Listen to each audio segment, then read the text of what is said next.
Informative Odisha YouTube channel को स्वागत। प्रति पंचायत रे आसीची नियुक्ति। ये होची ओडिशा गवर्नमेंट जॉब पोस्ट रही 2000 प्लस पोस्ट वैकेंसी रही।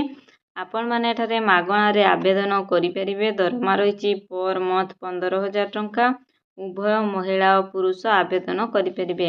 एही वीडियो रे मु आपण मानकु संपूर्ण डिटेल्स कहि देइछि।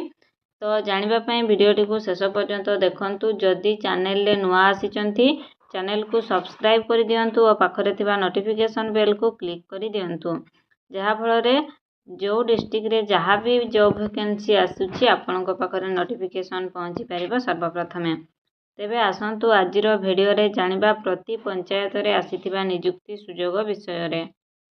ओडिशा पंचायत मैत्री रिक्रुटमेंट 2025 रो details. Organisation name Bharatiya agro industries foundation रे तरफरु आसीची। Type of job government undertaking job बा एनजीओ जॉब।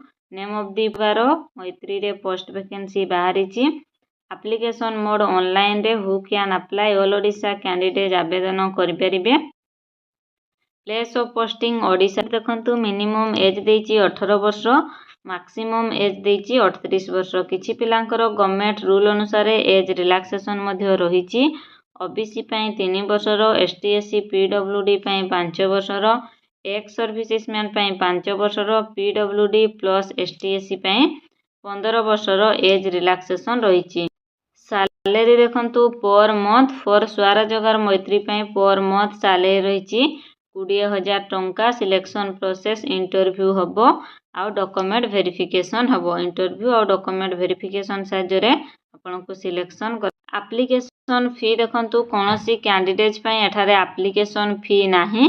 समस्त एठारे मागणा रे आवेदन करि परिबे। कोनोसी कैंडिडेट पई एठारे एप्लीकेशन फी नाही किबा कोनोसी कैंडिडेट देय देबाकू पड़िबो नाही। क्वालिफिकेशन सर्टिफिकेट देखंतु।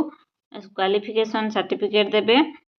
सर्टिफिकेट रे डेट ऑफ बर्थ थिबो। 2 recent colour passport size photo, caste certificate, if any experience certificate और रेसिडेंट सर्टिफिकेट। एतिकी सर्टिफिकेट हेले आपण ठारे आवेदन करि परिबे। Apply start date already start हे जैछि किंतु लास्ट डेट सेमति किछि नाही किंतु स्टार्ट ऑलरेडी हे जैछि।